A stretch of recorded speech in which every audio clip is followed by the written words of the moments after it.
Hey, good morning, everybody. It's Hammer. Today is Wednesday, July 30th, 2025. I, of course, am here with the Daily Mortgage Rate Update, the only place on the web where we get together every morning at 9:30 a.m. Eastern Time.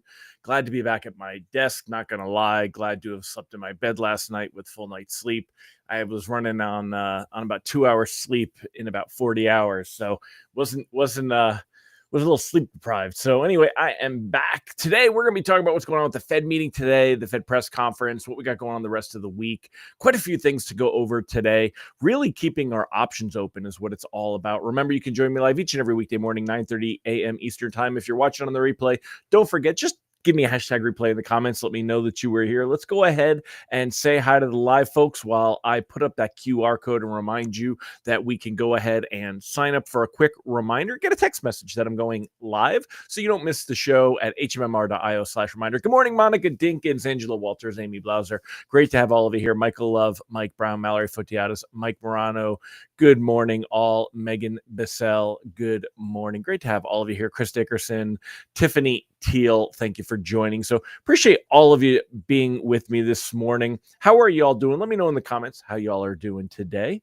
All right, and let me go ahead and bring this up. All right, let's dive right in. We'll get to the good stuff. Remember, we're going to start out here with what's going on with mortgage-backed securities. Let me pull up Presentify so I can. There we go. So I can go ahead and we can do some doodling, some drawing. So right now, mortgage-backed securities down 13 basis points on the day. However, being down 13 basis points, not a big deal because of this right here. See the way that this is moving up, up, up. We had a great day. Let me zoom in on this. And we will go over. There you go. So yesterday had a great day. Mortgage bonds came out, or pricing came out. Mortgage bonds were right here around 99.40-ish, and we ended the day up here around 99.60. And obviously, when things go up like this in mortgage-backed security pricing, that gives us a smiley face. Again, we like to see mortgage-backed security pricing go up on the day. When this chart goes up, that means you've got improved pricing. Now, the only downside, there weren't a lot of lenders that repriced better yesterday. Let me know in the comments, please, if you did see any reprices better yesterday. There were very few. There were not a lot at all. Even though we did see quite an improvement of over 20 basis points through the day yesterday, which normally would be enough to see that condition where we would see a reprice better, but we really didn't see any reprices better yesterday. And lenders are generally playing it close to the vest right now, right ahead of the Fed meeting. So that's part of the reason why that we saw that. Now this morning, you'll take a look. Let me bring this up a little bit higher so I can pull it up here. If we take a look this morning, we're down, like I said, we're down right now at the moment, 14 basis points. That does wash out some of yesterday's gains, which would be a negative thing. However, we know today is going to be all about the Fed meeting and everything that's going on this afternoon. Before we get there, though, let's take a look at the 10-year Treasury yield. It's currently at 4.37. We would round off that last. There we go, 4.37. Just had to tell it what to do. And 4.37, which is nice. Now, again, we want to see the 10-year Treasury yields go down. When the yield drops, that means the price has gone up, which is what we want to see. So 10-year Treasury yield going down, a good sign. And you can see what we normally talk about, the ebbs and the flows, the ups and the downs. Now, a lot more going on today. Today, we've got the Fed meeting at 2 p.m. Eastern Time. Right now, expectations that the Fed will leave its rate totally unchanged, almost 100% expectation the Fed will leave its Fed funds rate unchanged today. Probably make minimal changes to the policy statement that it releases as well. But at 2:30 p.m., that's when Powell will be talking. And Powell going to be getting a lot of questions about a lot of different things. We'll dive in deeper into that. But really, what we want to be looking for is what do markets believe is the Fed is telling us. Now, the Fed had already, the different Fed members, if you remember the dot plot, they've already put out there that they expect to see 1 to 2 rate cuts this year. And this is where we have to kind of be alert. So right now, there's only 3 meetings that are left between now and the end of the year. We have September, October, and December. Markets are currently pricing in that by December, that the Fed will go from the current 4.25. That's where we're at now.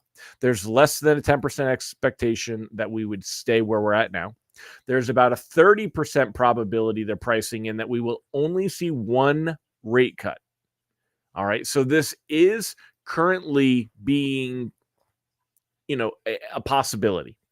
There's a 40% chance we'll see two rate cuts. And I still believe this is higher than it should be. And I'm surprised it's high. About a 20% expectation. This column here would be three rate cuts. Now, that means that we'd get one September, November, December, or we would get a larger than quarter point cut is basically what this means. Because this means we would be 3/4 of a point lower than where the Fed funds rate is today.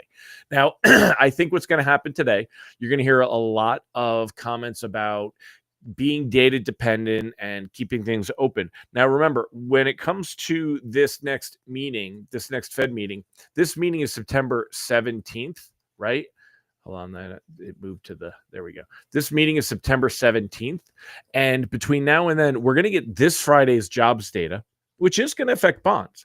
But we're going to have a whole nother month of reports. We've got another CPI. We've got another jobs report. We've got more PCE data. We've got all these different things that are happening between now and that Fed meeting. Now, if markets start to believe that the Fed will not cut rates, and again, we have to look beyond this to see mortgage rates improve at all. We're looking for conditions that when we get into 2026, and that's this dark gray, all these dark gray meetings right here, 2026. Right now, when we look at December of 2026, markets are, basically pricing in. We're at 4.25 right now. Markets believe that we're going to be at 3.5 or 3.25 or 3. Look at where markets believe. And we have to be very aware. Everyone's talking about this month and this rate cut, September rate cut. But we really need to be looking at where does the Fed believe that rates will be as we head through 2026. In order to see mortgage rates improve, we would have to see conditions that would have the Fed cutting rates. And it's not just the Fed rate cuts. Remember, I've shown you before, when we look at where the Fed cut rates before and we look at what happened to mortgage rates after they cut them, let's go ahead and make this chart a lot smaller. Okay. So here is where rates were at back in August.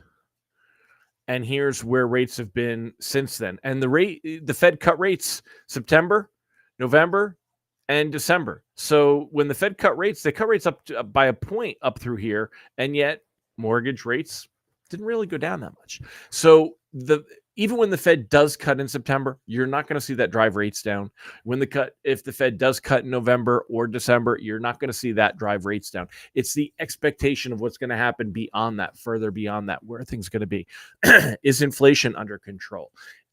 Is the labor market starting to weaken? Is the economy slowing down? Right now, I still profess, I know I'm not out. I know it's not a popular thing, especially among originators. I don't think rates are too high. I don't think mortgage rates are too high. I think mortgage rates in the 6s and 7s are not our problem. What our problem is housing prices. So the question is, do we see a correction or, I don't even want to say a crash, but do we see a correction that brings housing prices down and helps affordability? That's really the question. If we want to see a healthier lending market, we need to see that happen. The other reality is that there's just going to be less loans. And that means there's going to be less loan originators. And that means your marketing has to be dialed in. Your prospecting and business acquiring skills have to improve to get more business. That's because you can't depend on rates to do it. Now, there's certainly fatigue over rates being higher and but is it real? I don't think it is. I think it's home prices. I've said this before and I'll say it again. 7% on a $200,000 home versus 5% on a $300,000 home. That payment is still higher. So that's what I think our problem is. And I think it was caused because of the reaction to COVID and what was allowed to happen through the economy and just so many different variables. We're going to be paying for it for years and years. It's still going to be that way. So, but as far as on track here, we're going to see a lot of questions to Powell during his press conference. I'm sure he's going to get more questions about the stupid renovation. I wish they would just let that go at this point. It's not like anything is going to change about that. It's not like there's a room in the building for Powell. Powell's going to be the Fed chair until May of 2026, and most likely he'll resign his position in the Fed at that point. Most likely, we don't know, but most likely he's not going to be there. But Fed governors could break ranks as Trump intensifies Powell pressure. And we talked a little bit about this yesterday, and that's kind of what we got going on. Here is Mickey Bowman and Christopher Waller. They are the two that are likely to dissent today. And again, I pointed this out before. Mickey, who was very, very hawkish in the past, now more dovish. Ron says you can't compare mortgage rates post drop. The mortgage market anticipates Fed funds like you're doing today. The rates have dropped before the Fed moves. Yeah, but I can, Ron. I'll show you why. Here was the buy the rumor, sell the whatever, right?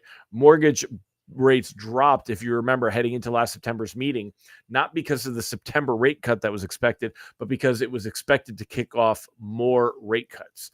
When it became obvious, when the Fed cut that half point, and then cut again in November and December, rates had moved back up. So it's elastic rates. Yes, mortgage rates did move down. Here they were above 7, right?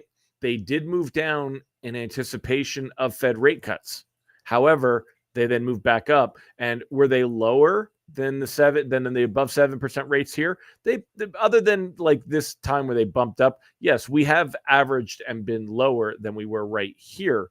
So you can argue that, we obviously. So then my question is, why didn't it stay there? If it was the anticipation and we got mortgage rates dropped ahead of the Fed rate cut, which we talked about definitely happens. Well, why didn't they stay lower? Why did they go back up?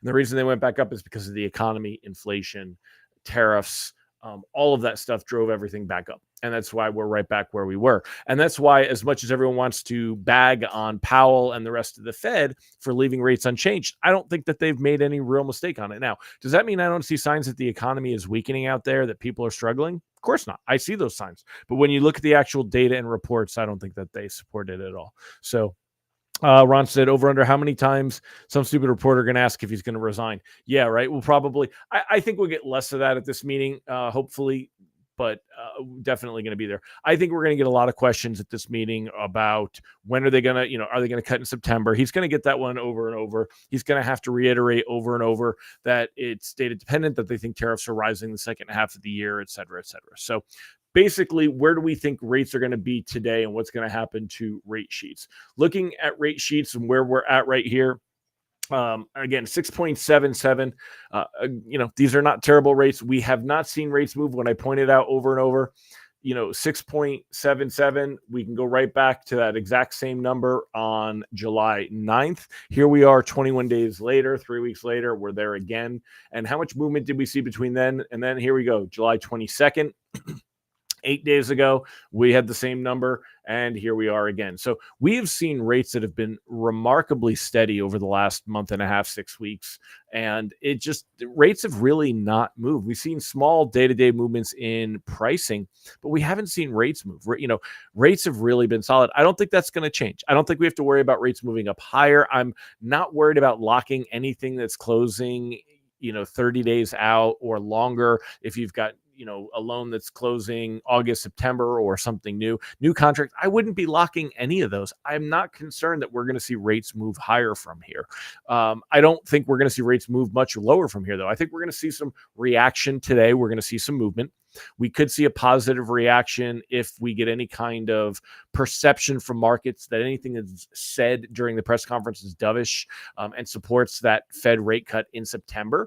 But I don't think we're going to see any big moves. But we could pick up some better pricing. We want to be floating all of our loans into today's meeting. Be ready to lock anything closing in the next couple of weeks. Even if we have a negative reaction to today's bond meeting or to today's Fed meeting, even if bonds lose ground, I wouldn't be in a hurry to lock anything that's closing outside of the next couple of weeks, because I don't think we have to worry about rates going up and staying up. Even if rates did jump up a little bit and we saw a negative reaction today, it's not going to continue long term. There's, markets are just going to rebound and say, oh, the Fed's going to have to cut. The Fed's going to have to cut. So I don't think we have to worry about that. and we'll see where all that goes. Ron's comment: he can't discuss being data dependent because so much internal data shows a softening labor market. And that's Christopher Waller's argument, as you know, is that the data strength that we see for the labor market is not private data. It's not private market data. It's not private jobs. It's government stuff and education and things like that. So we will see. But this is Tim Ross's article yesterday. There's nothing new today. They're not dropping any new bombs or any new hints on what the expectations are today and where things will be at. I think it's overall, I don't think we're going to see as much volatility today as we could. I think expectations are that the Fed will continue to say the data dependency that, and we're going to see a lot of buildup as we get to the idea of a rate cut in the September meeting. And everyone's going to talk about is the Fed acting too late.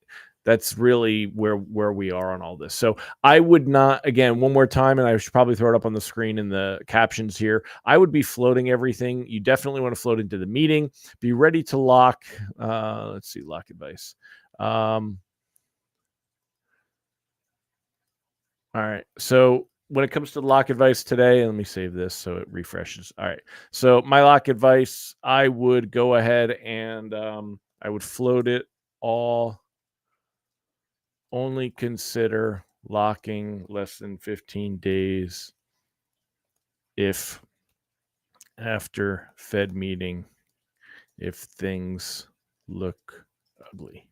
This would be my take on it. I would only consider locking loans closing in the next couple of weeks after the Fed meeting if we get a negative reaction in bonds. That's the only loans I would consider locking. I wouldn't lock anything else. Even if we see a negative reaction today, even if things go south, would not panic lock anything. If it's closing in 15, 20, 25 days, 30 days, new contracts, long-term stuff, I wouldn't lock it at all. I don't think there's any reason to worry about locking that stuff because we'll see things continue to roll back down. So, all right, Ron's got we're going to end on a fun note. Ron said today is National Cheesecake Day. Where is it? I see it. All right. Today is National Cheesecake Day. So the question of the day, I'm with Ron. Question of the day, what kind of toppings? What is your favorite kind of cheesecake? What is favorite cheesecake or cheesecake toppings? I like strawberry more than raspberry, but raspberry is more popular. So I'm going with raspberry covered cheesecake. I don't think is chocolate cheesecake really cheesecake. I think that's the pressing question that we've got to get. Is chocolate cheesecake really cheesecake? Mike Morano, he's going plain cheesecake. Michael Love, team extra everything. Yeah, I'm with you. Allison Foy, strawberry. Yeah, I like strawberry more than raspberry too. I definitely agree. Jerry Holcomb is plain. Jerry, it says a lot when you're a man that just likes a simple cheesecake. Michael Love, New York style, no topping, big hunk of solid cheesecake. Vicky's another. She wants it. Just give it to her plain. Blueberry. Ron, I don't see a lot of blueberry cheesecake. That's a good one. Megan Bissell, raspberry. I'm with you. Definitely. Tom Dedmore, chocolate cheesecake with raspberry coulis. Did I pronounce that correct? It looks French, coulis. Holly Johnson, plain or cherry? Cherry cheesecake. I don't think I see a lot of cherry cheesecake. Debbie Richardson, strawberry. Juan Babani, strawberry. Yeah, I'm going team strawberry. I definitely want some red sweet topping on my cheesecake. Plain cheesecake's okay. Not my favorite dessert by any means. I'm more of a chocolate lover. Deb Dickinson, is lemon ricotta cheesecake? No, but I'm with you. I like lemon ricotta. Have you ever had lemon ricotta pancakes? I had a recipe from a bed and breakfast we stayed at years and years ago, and they served them, and we loved it. And I got the recipe for it. They're delicious. Just lemon ricotta pancakes. Google it, find a recipe, make it. Thank me later. So Tiffany Teal, cherry on her cheesecake. All right, y'all. Well, now that we've gotten the good stuff and important stuff out of the way, again, we'll see what happens. We will come back tomorrow and we will talk about which way things broke and how they went. Remember, if you want to get free email lock advice, sign up for that at ratelockadvice.com. We send out an email each and every weekday morning. Check out our text alerts, www.ratetextalerts.com. Also, it's again, rates. You can't depend on rates to get you business. Go check out Grab and Go Social, grabandgosocial.com or originatorssuccess.com. Two of our programs that can help you to get business and, survive this market, thrive in this market. So go check those out. All right, my friends, I'm going to wrap it up. Hope you all have a fantastic day. And remember, sign up for those text alerts. We'll be sending out text messages as the Fed goes through all of his all the stuff this afternoon. We'll be sending out text messages letting you know which way things are going. If you need to emergency lock, if you're not signed up for our text alerts, ratetextalerts.com or use this QR code here. They're $7 a month. You can cancel anytime. We don't sell your information. Can't beat them. So check them out. All right. Take care, everybody. Have a great one.